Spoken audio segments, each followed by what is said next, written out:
Hello, everyone. Uh,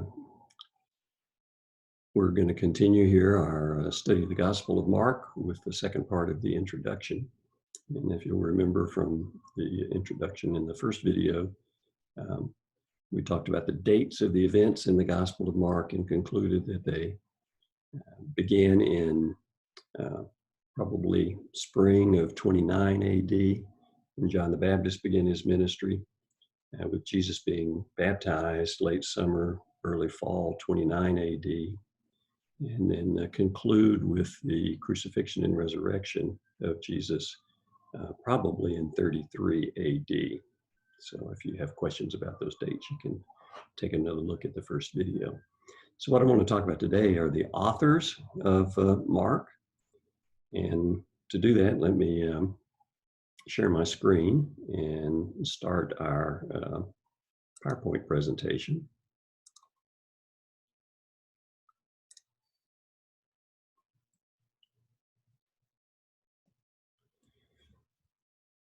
And I say authors here deliberately, because even though we believe that Mark wrote the Gospel of Mark, the Gospel according to Mark, I think that's a better way to say it.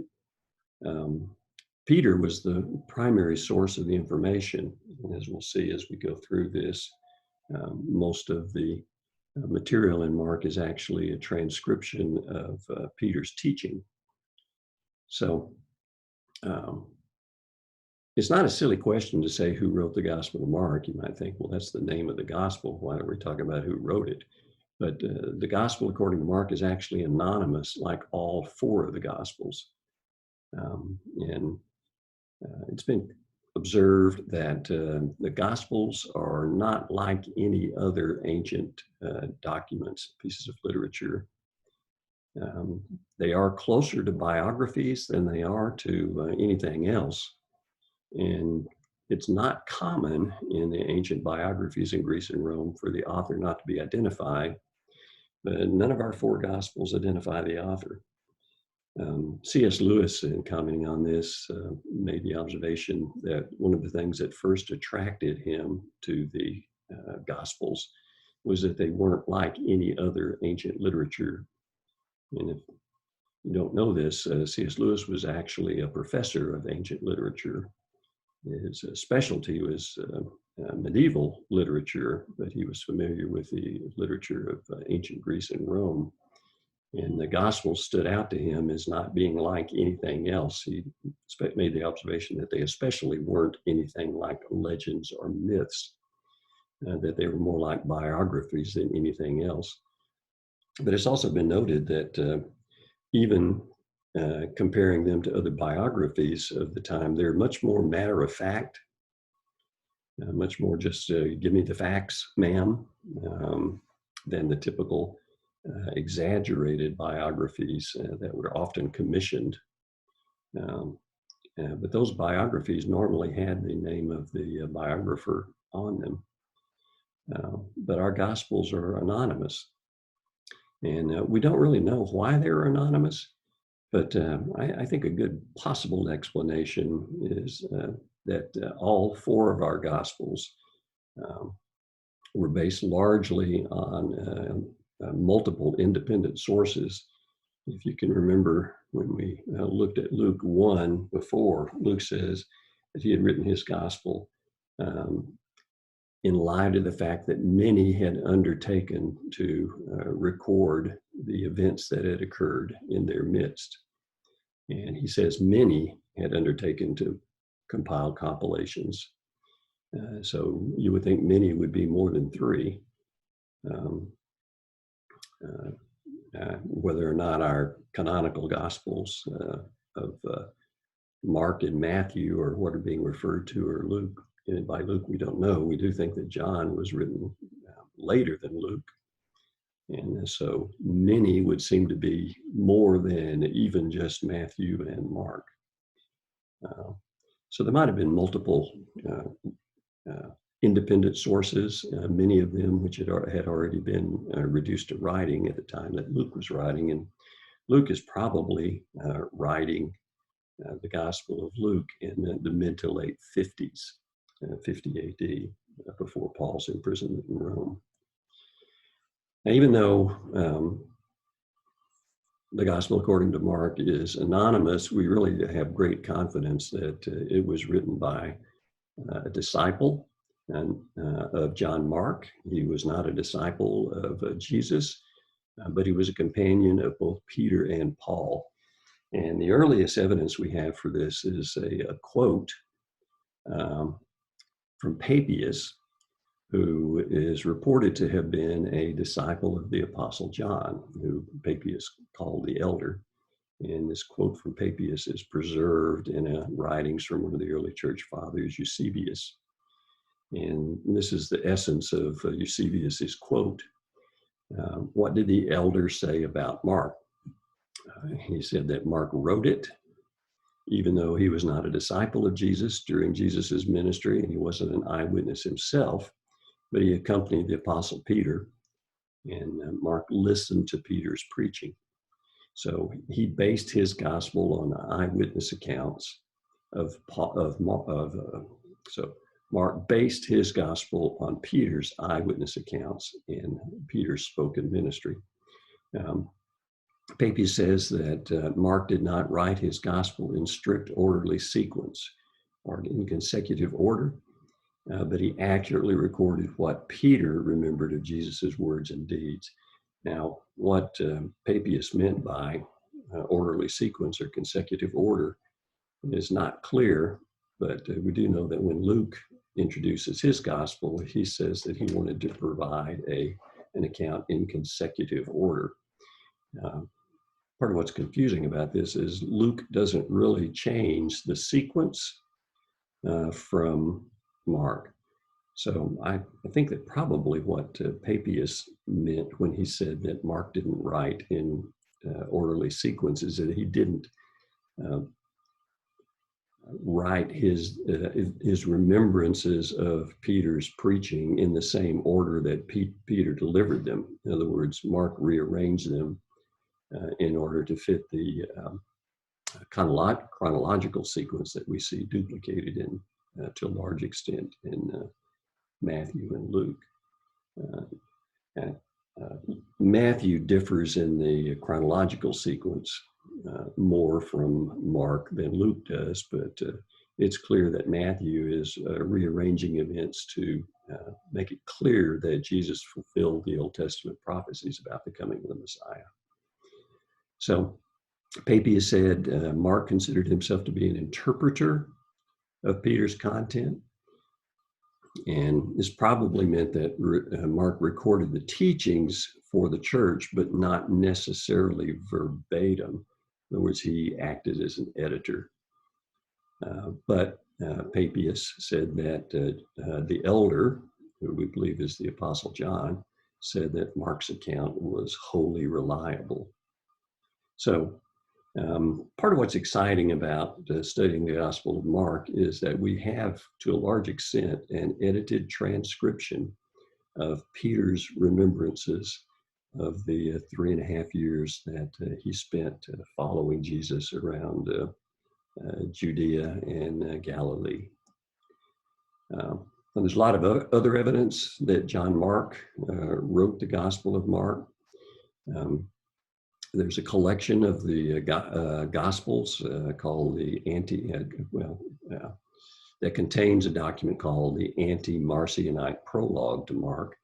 And Marcion was an early heretic who denied that the Old Testament God was the same as the God of the New Testament.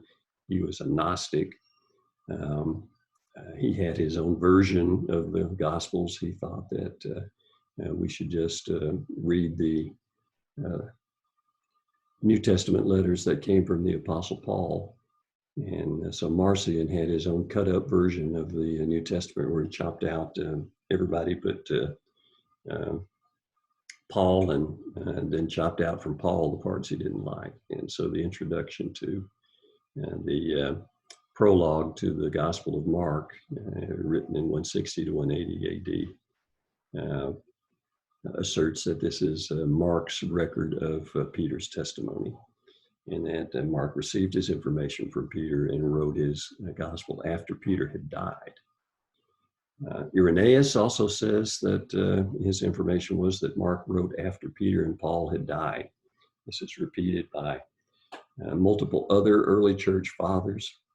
And part of what's really significant about all of this testimony about John having written the Gospel of Mark is that it's from three different centers of early Christianity: Asia Minor, Rome, and Alexandria.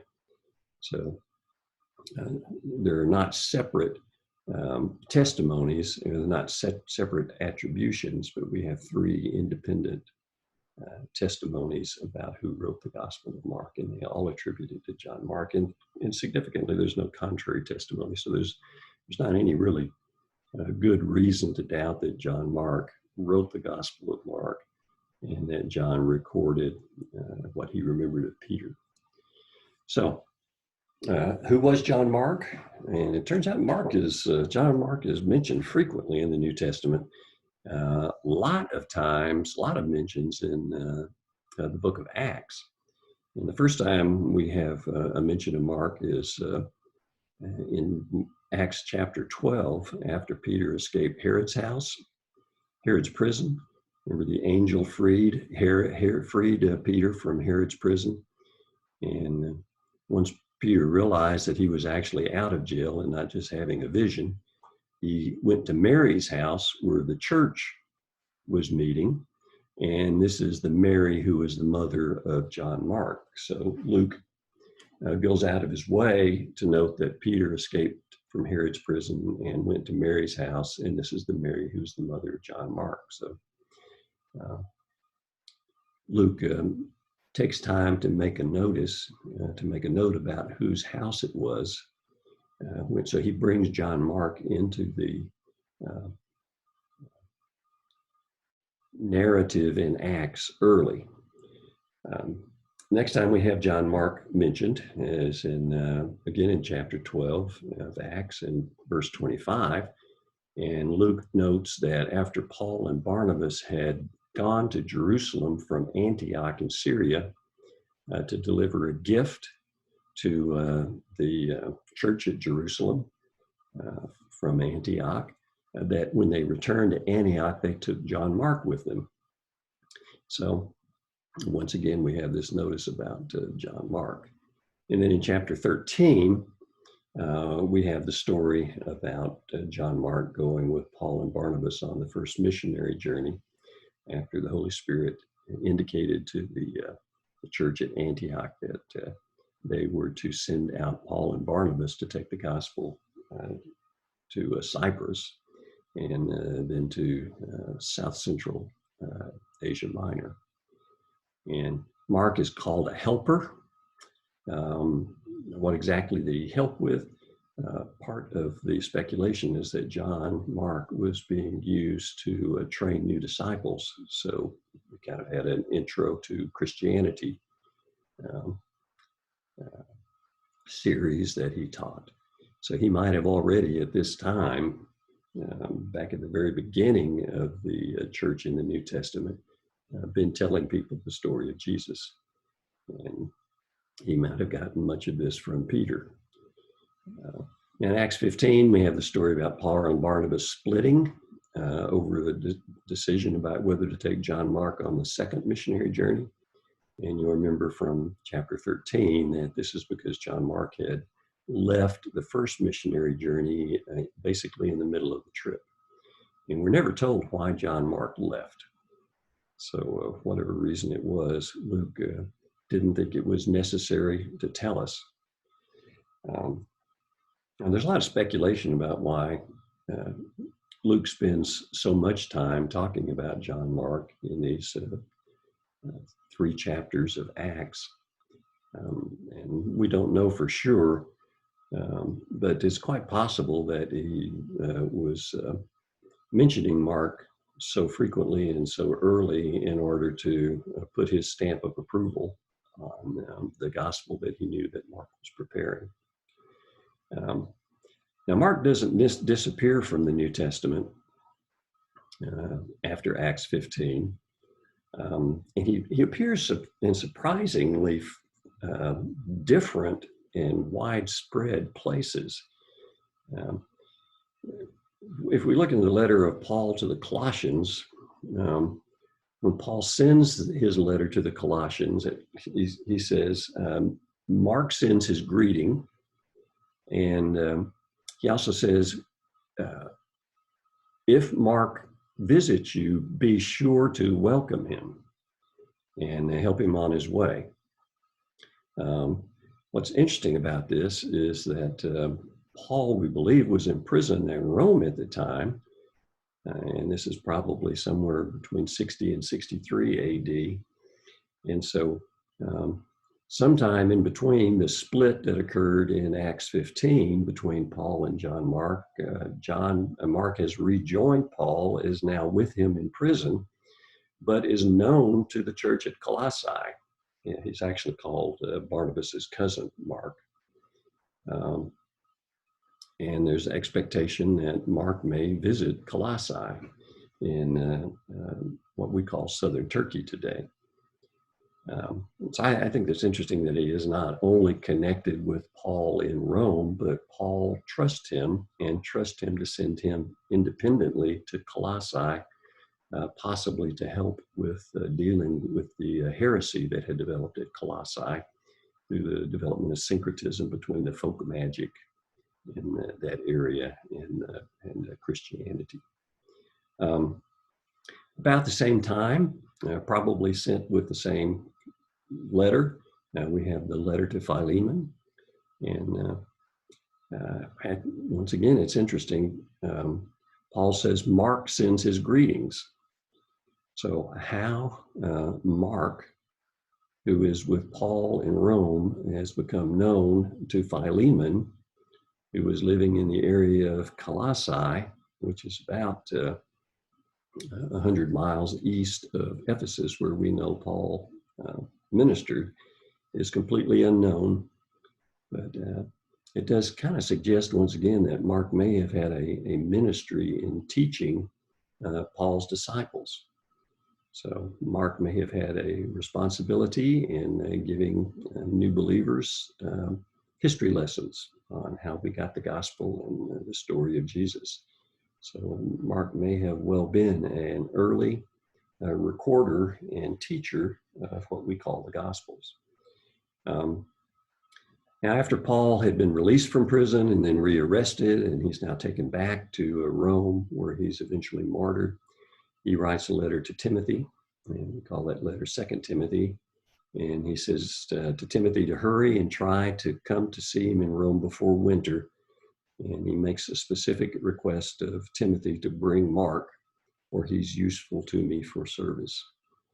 Now, considering the apparent importance of Mark in Paul's teaching ministry, you can't help but wonder if Paul may have had some specific assignments for Mark related to the departure of Peter and Mark due to their martyrdom during Nero's persecution. And could even speculate that maybe Paul wanted to encourage Mark to write down what he had been teaching. And then finally,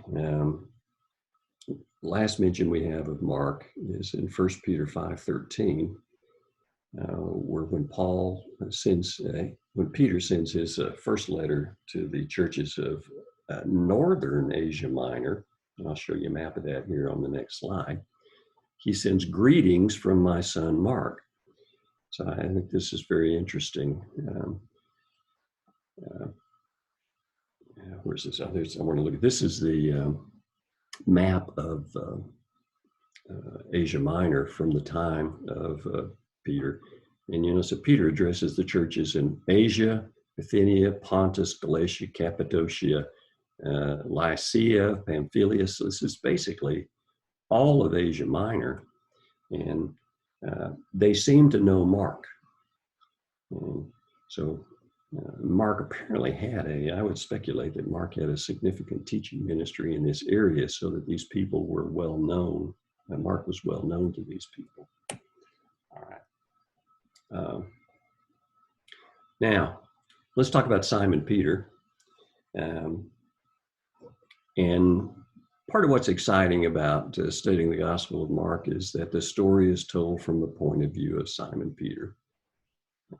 Even though we see Simon Peter's name and it doesn't say I saw, or Simon Peter is not indicated as the author, it's told from the point of view of Simon Peter.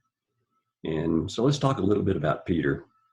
And one of the things I want to emphasize here is that Peter was an early follower of John the Baptist. We learn from John chapter 1 that Peter and his brother Andrew were present in Judea at the time that John the Baptist made his claims about who Jesus was. And if you'll remember, Peter's brother Andrew heard John the Baptist tell his disciples who Jesus was, and Andrew went to get Peter, and then Peter and Andrew went to go meet with Jesus. So right at the very beginning, before Jesus's public ministry had even begun, Peter and his brother Andrew had become followers of Jesus, having already been followers of John the Baptist. Now, Peter is a native of Bethsaida, which is on the north end of the Sea of Galilee. If you're like me, you may have picked up from some of the comments by the Pharisees about Galileans that Galilee was kind of a backward area. But it turns out that's not at all the case. And I've learned over the years that this was actually a very prosperous and important cosmopolitan area. It was a trade crossroads. It was a rich farming area. There was a lot of exports of farm products to the rest of the Roman Empire. And it was populated by a mixture of Jews, Romans, Greeks, and Arabs. So multilingual area. And interestingly, Peter's brothers, Andrew and Philip, both have Greek names. So it's quite likely that Simon Peter was very fluent in Greek as well as Aramaic, and probably also understood Hebrew and possibly from some Latin. There were Roman garrisons in Galilee and all around the Sea of Galilee. And there was actually a Roman garrison at Nazareth. So we learn from later in Mark, during the incidents when Peter is confronted at the time of Jesus' arrest about being a follower of Jesus, that Peter spoke Aramaic with a recognizable accent. So now, we also learn that Peter was a successful small businessman. We know he operated a fishing business out of Capernaum, which is also on the Sea of Galilee, and it becomes the center of Jesus's ministry. And for a good portion of Jesus's ministry in Galilee, he appears to have operated out of Peter's house. And Peter owned a home in Capernaum, which is about 4 miles from Bethesda. He was a native of Bethesda. Now, 4 miles as the crow flies. It was probably more like 6 miles walking. He was one of the first disciples chosen by Jesus. And right from the very beginning, he is called, he's given his name, Peter, by Jesus, indicating that Jesus chose him from the very beginning to become one of the leaders of the disciples. We know he was married. In Mark 1:30, Jesus heals his mother-in-law in Peter's home. He's one of the 3 disciples with James and John who were chosen to ascend the Mount of Transfiguration with Jesus and actually saw the Transfiguration where Jesus met with Moses and Elijah. It appears that after Jesus was seen by Mary, that his next appearance was to Peter. When we read, Paul explicitly says in chapter 15 of 1 Corinthians that after his resurrection that Jesus appeared to Peter first. And when we read about the visit of Jesus to the disciples in the upper room, they report to the disciples that had met with Jesus on their road to the Emmaus that Jesus had already appeared to Peter. Paul notes that Peter had traveled with his wife, and it appears from this discussion in 1 Corinthians 9:5 that Peter and his wife had been to Corinth. So, and then we already looked a minute ago at Peter addressing the churches of Asia Minor. And so, if you look at Peter's ministry, we kind of focus a lot on Paul as in his contributions to creating the New Testament church. But really, when you think about it, we have Peter in Syria in Acts. We have Peter in Rome. We have Peter here having a wide ministry all across Asia Minor. And this does appear to be so a foundational role that Peter and possibly Mark going along with him played in taking the gospel to the whole nation of what we today call Turkey.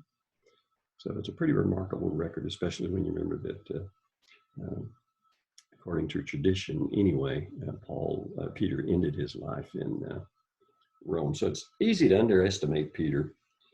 In the gospel, he seems to have foot and mouth disease. In Acts, he's been accused of jumping the gun and choosing Matthias as the disciple to replace Judas just days before Pentecost. I don't buy that. I think that Peter was acting according to the promptings of the Holy Spirit when he did that. Matthias was an eyewitness to all of the ministry of Jesus. We see Paul's rebuke of Peter in Galatians during the visit of Pharisees to the church at Antioch. But it's significant. Here is Peter in Antioch in Syria. Don't think of Peter as kind of a buffoon who was addicted to foot and mouth disease. When we actually look at archaeology, we get a very different picture of Peter. And I think this picture should underlie the obvious confidence that Jesus puts in Peter in choosing him early to be a leader of the disciples, in taking him with him on the Mount of Transfiguration, in appearing to him first among all the other disciples after the resurrection. So Peter appears to have been a very successful small businessman in a very prosperous region of the Roman Empire. Definitely not wealthy like a king, but definitely upper middle class and a natural leader. If he is as successful as he appears to be from the excavations of his house, which we'll look at here in a second, he had multiple people working for him. He would have been a successful small businessman in modern day terms. And this, so as we look through the rest of this here in the next couple of slides, remember after Jesus had the discussions with the rich young ruler and told him to sell everything and follow him, Peter then asked the question in Matthew 9:27, "We've left everything to follow you. What then will there be for us?" And remember, Jesus' response is, "You and the other disciples will rule Israel on 12 thrones."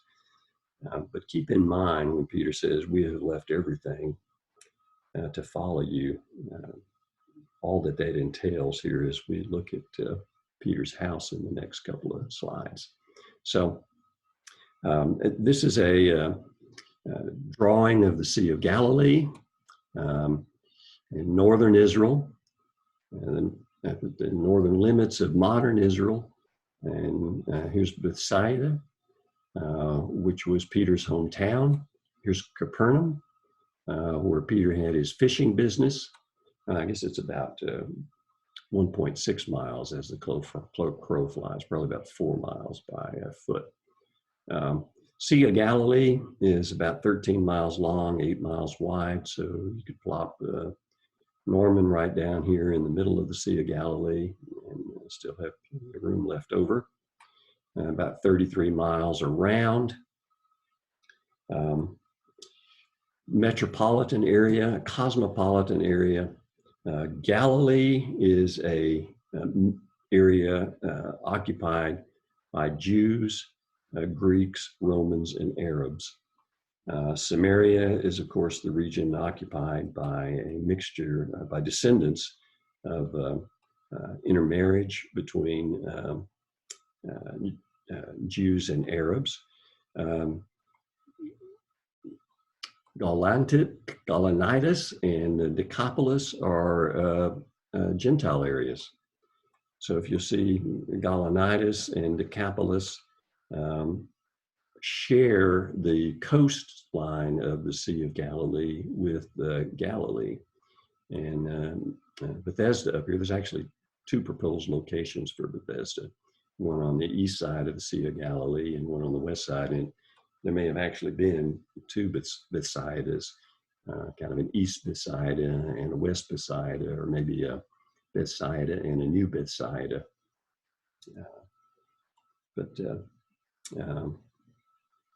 This whole area then is very cosmopolitan and explains Peter's knowledge of both Aramaic and Greek, probably also some Latin and Hebrew.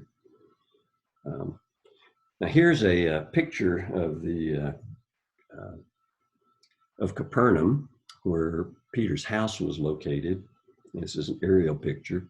And what I want to point out here is that so the water off here to the upper right in the picture is the Sea of Galilee.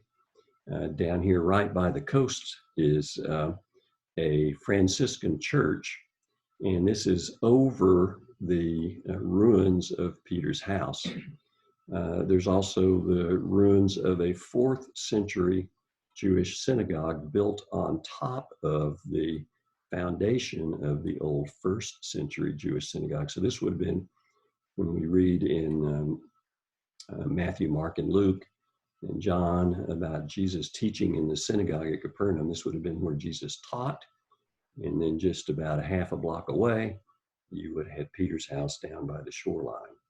So this is important to keep in mind when we read about some of the incidents here in the first couple of chapters of Peter. The 4th century synagogue was built on top of the 1st century synagogue, which apparently was destroyed in an earthquake. The Sea of Galilee is in an area called the Jordan Rift Valley. It's the point where the African and the Asian tectonic plates meet. And so there are frequent earthquakes there, and there's also a history of volcanic activity in the area, even though there are no active volcanoes. Now, there's a Franciscan monastery here, just about a block away from Peter's house. And so you'll see that in some of the following pictures. So here's another aerial view with the Franciscan monastery over here to the left. This is a Franciscan church built over the ruins of a Byzantine era church on top of what was formerly Peter's house, which was probably destroyed in the 2nd century earthquake that destroyed much of Capernaum.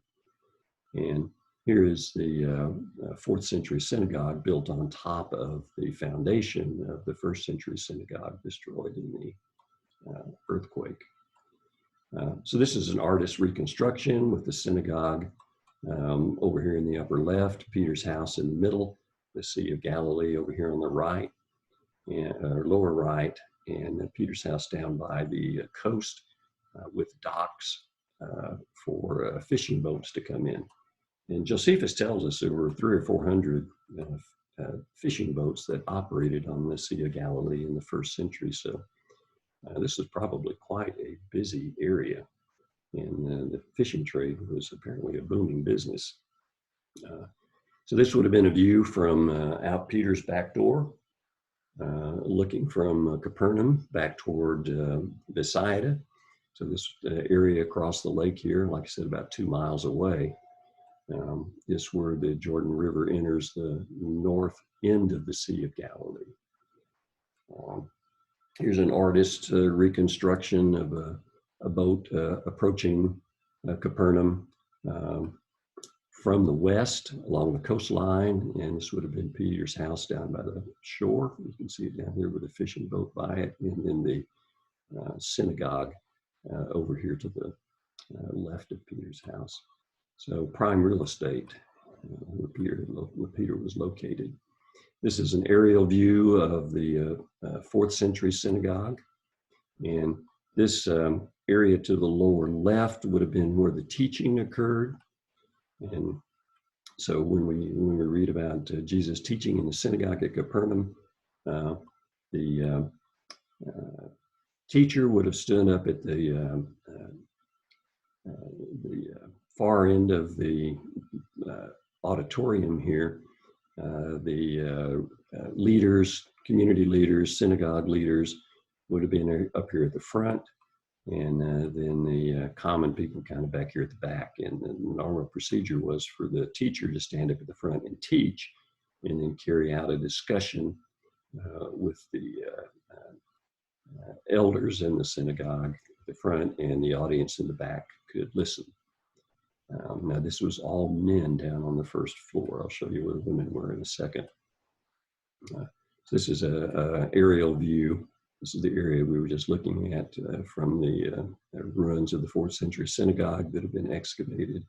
And now this octagonal shape here, there was an octagonal church, a Byzantine church, built on top of part of the area where Peter's house was. Now here's the modern Franciscan church that has been built over the ruins of the Byzantine church. Here's the wall of the 4th century church, and this these basalt blocks, these black basalt blocks down here are believed to be the foundation of the synagogue where Jesus taught.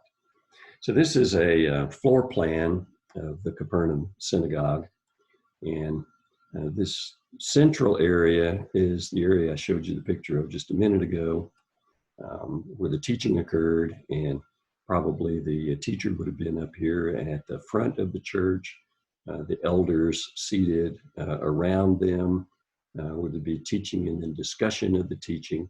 And this area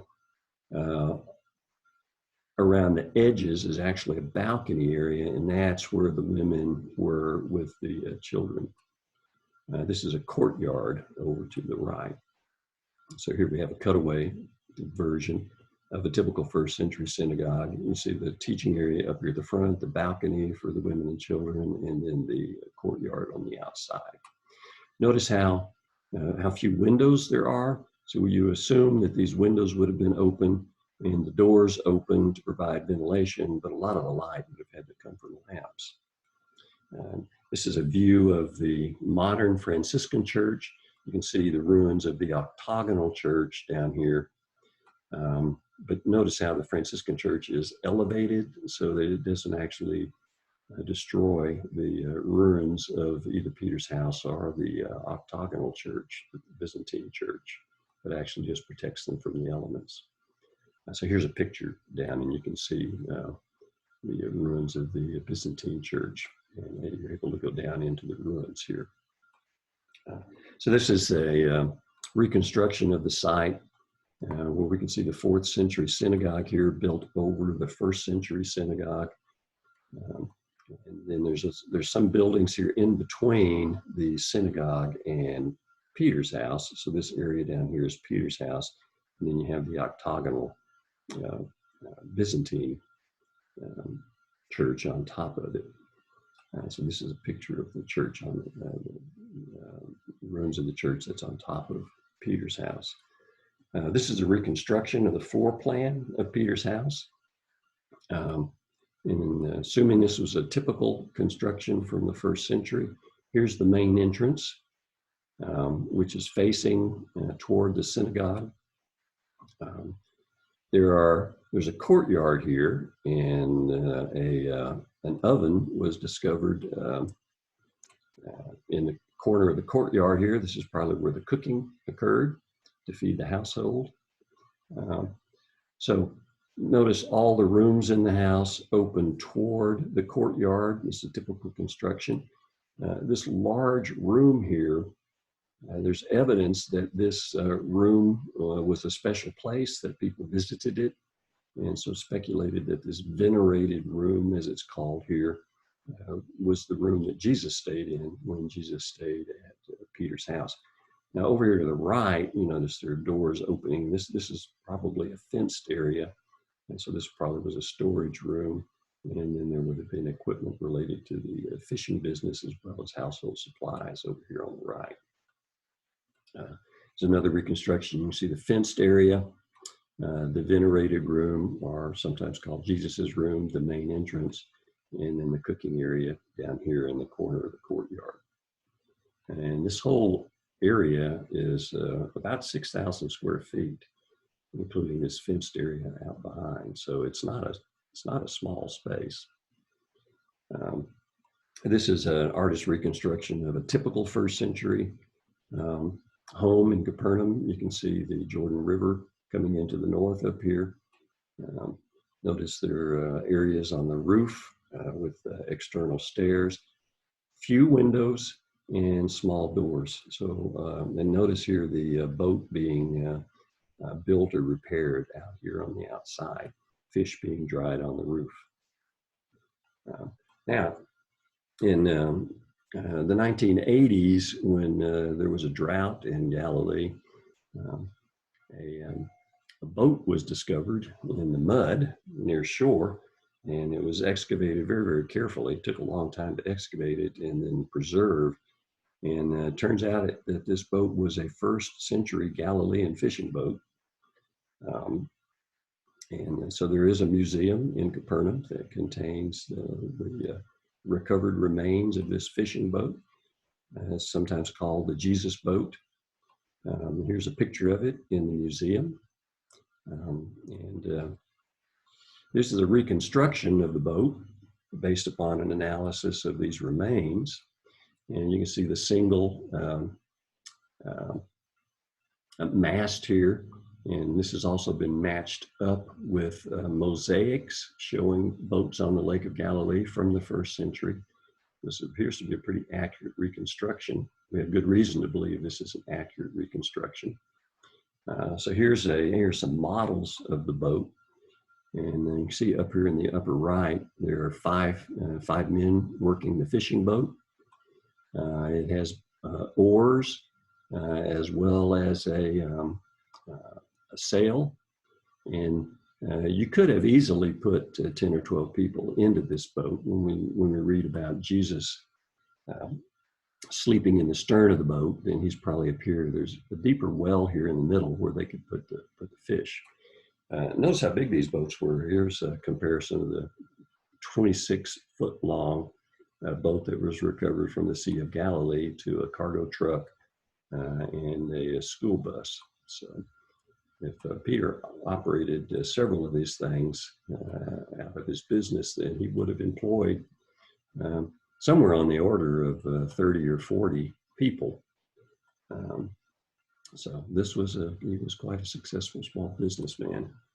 Now, just before we end here, here are 3 clay lamps that have been discovered from Capernaum.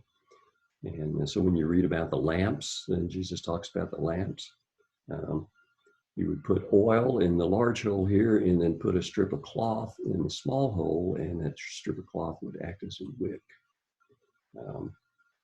So these are typical oil lamps used for lighting the interior of the homes. Probably larger versions for the synagogue. And there were actually little shelves built into the wall where you could place these lamps. And here is a pot, a clay pot that was uncovered. So I'll end here. This is the second lesson from our introduction to Mark, and I wanted you to understand why we believe that John Mark, who was mentioned so frequently in the New Testament, especially in the book of Acts, is the actual author of the Gospel according to Mark, and his relationship to Peter, and the importance of Peter as an early witness to the ministry of Jesus, and as the disciple chosen by Jesus because of his natural leadership skills, his ability to organize, his ability to plan, his probably also his understanding of finances. He was the perfect choice for becoming the leader of the first church, the beginning church, and leading its establishment throughout large portions of the Roman world. And what we'll do in the next lesson is we'll look at why we want to study Mark, given that it's the shortest of the four Gospels. So I'll see you next time.